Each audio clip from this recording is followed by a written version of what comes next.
A friction is a force that holds us back from change. In this video, we are taking a closer look at one type of friction, emotion, and what to do about it.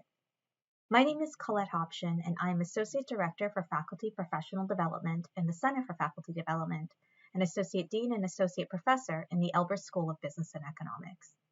As a management scholar, I enjoy reading about what makes work fun and meaningful, and on the flip side, what makes work burdensome and painful.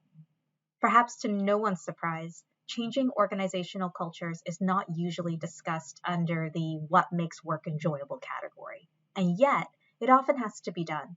And so we have to find a way to manage or sometimes push through that pain. David Green, Director of the Center for Faculty Development, introduced me to Nordgren and Schonthal's Human Element book, having found its fuel and friction framework helpful for thinking through why some of the best inventions have trouble getting implemented and how to respond in kind. As mentioned previously, this video focuses on one type of friction, emotion. After we review what emotional friction is, we're going to discuss 4 strategies for minimizing it. As you are watching and listening, consider noting which strategies resonate with you and why, and conversely, which you are the most skeptical about. Nordgren and Schonthal lay the groundwork for us, but we know there are plenty more questions to ask and answer, especially as we start applying these strategies in the field. When people associate a new idea or innovation with anxiety, fear, uncertainty, or other negative emotion, then we have emotional friction. So to keep tabs on emotional friction, take the time to ask people how they are feeling about the change throughout the process. And you may even find it valuable to ask about how they are feeling about higher ed in general, because their recent experiences are likely to have some impact on their overall job outlook. Sometimes people are reluctant to share their feelings or find it difficult to articulate such abstract ideas. In those cases, attaching the question to a context that is comfortable for them can be beneficial. Case in point, you might ask how confident they feel about using a certain new practice in the classroom, assuming that their familiarity with the classroom environment will help ease them into the discussion. Because anxiety is a common emotional friction, the first possible strategy we're going to look at addresses anxiety directly. Telling people that the change is a trial or an experiment or pilot can help anxious people gain comfort with trying something new. Indeed, this is how many services operate. Spotify, for example, frequently advertises a 90-day trial period, so users can try its premium features without committing to a paid subscription.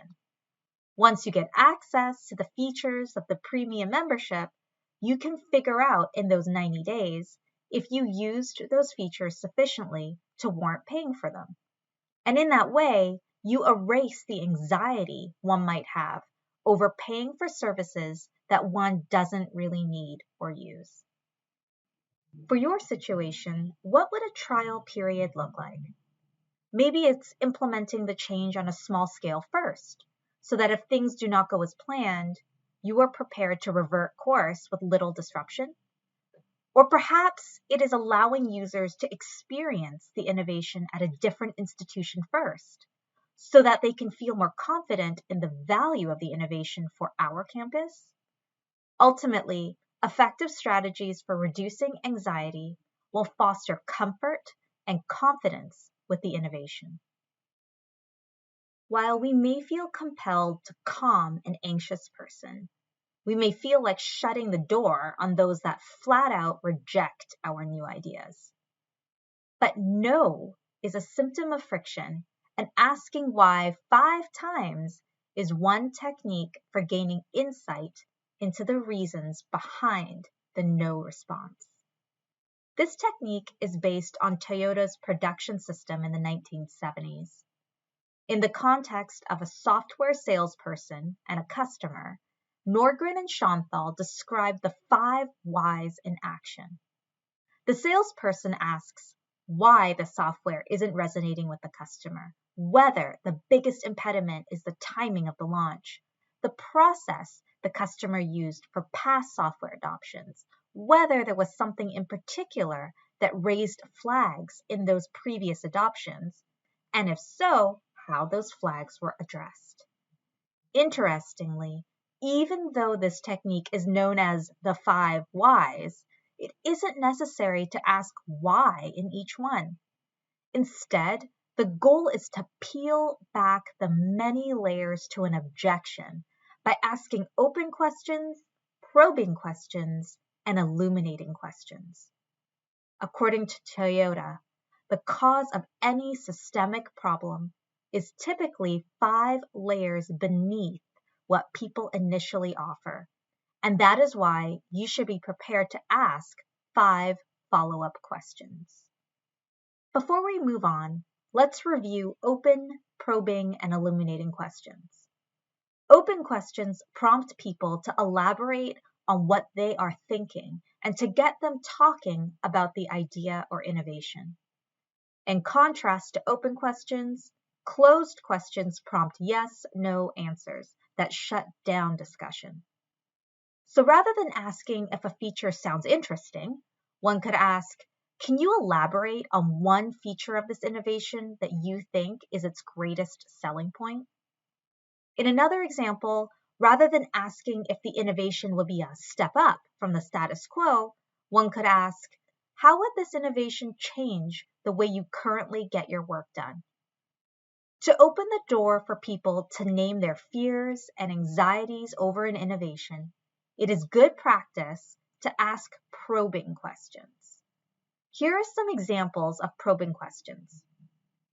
What was it like in your department when you first became aware of the new target? How did you respond when you were asked to evaluate a new system? And where do you think more guidance would be helpful? If in doubt, simply asking someone to say more or remarking, that's interesting, can fulfill the purpose of probing questions. Illuminating questions ask about how the innovation is potentially problematic so that you discover what is holding people back from getting fully on board. Here are 3 examples of generic illuminating questions you could pose. What is it about this idea that gives you pause? Do you remember what the sticking point was the last time you implemented an idea like this? And how might this idea get in the way of your usual practice? Not only do flat-out no responses to an innovation stifle implementation, but so do agreeable nods when they aren't followed through. In management studies, we call this the kiss of yes. People indicate that they're on board with the change, but they are not doing the work that needs to be done when it comes time to implement the change. Regardless of why people give us the kiss of yes, the immediate issue we need to address is how do we gain insight into unspoken needs and concerns. Indeed, Nordgren and Schoenthal warn that even interviewing focus groups can lead to suspect data because responses are to an extent filtered. So to get around this, consider becoming an ethnographer. Insert yourself into the contexts, activities, and social circles that will be impacted by the proposed change. The goal is to be a fly on the wall so you can see, rather than being told, how work gets done. So for example, exploring an existing Canvas course as both a student and also an instructor before adopting a new learning management system would be an example of becoming an ethnographer. Seeing how work gets done is important for achieving a progress orientation, meaning that we can attend to the ways in which our innovation inserts itself into work life to ultimately help people accomplish their tasks and meet their goals. Our default is usually to tout the features of the product or innovation that we are championing, when in reality, no one is denying the awesome features of the product or innovation. What they really need is assurance that how an innovation gets adopted and or used will fit seamlessly into their current work styles. In order to successfully become an ethnographer, one has to leave their biases at the door. So ask yourself, which of your beliefs might get in the way of what you can learn about a context? Specifically, be mindful of disciplinary stereotypes and assumptions about age, race, and gender. If you find yourself thinking things like, they're just backwards, can't they show up for once? Or I can't believe they'd say that out loud, it's very likely that you need to get back into an ethnographer mindset and once again become genuinely curious about how others are seeing and experiencing their work lives. The last suggestion for minimizing emotional friction is to lean into the conversations you've raised from asking why questions and the relationships you've formed from inserting yourself in different contexts. Ultimately, including different voices in your innovations means that your ideas are co-created with the very people for whom those innovations are meant to serve. And this is in sharp contrast to designing innovations for people and then having to convince them that you accurately understand their perspectives and are authentically committed to serving their needs. Illustrating this in action, Nordgren and Schonthal describe how a healthcare company changed the language it used with patients after employees living with chronic illnesses outlined how typical medical language made people feel helpless, sick, and defined by their medical condition.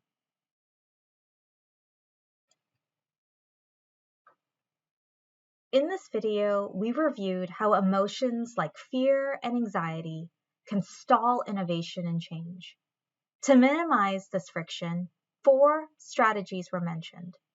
First, tensions may be eased by assuring people that there is time to try the innovation and decide if it is right for them. This is especially helpful if people have little to no familiarity with the innovation and as a result cannot rationalize making any commitment. Second, we overviewed a technique for revealing the underlying reasons for fear and anxiety. That technique was labeled asking 5 whys. But in practice, any open, probing, and illuminating questions have the capability to zero in on the core issues. The third strategy was to become an ethnographer. By immersing yourself in the context in which the innovation will be adopted, you can gain valuable information about people's unstated needs, concerns, and assumptions. Last, rather than designing innovations for people, inviting people into the creative process can minimize emotional frictions. Because when you are working side by side with people who are sharing their lived stories and reactions to the innovations, you cannot help but experience authentic empathy for them, and in turn, design innovations that not only have a functional purpose, but also when adopted, elevate how we relate to others and how we feel about ourselves. We realize that much of the work to minimize emotional frictions is easier said than done. As you ready yourself to apply these ideas, we encourage you to take a closer look at the Human Element book for more examples and discussion points. And no matter the stage in your journey, please consider this an open invitation to lean on the Center for Faculty Development for guidance and support of your endeavors.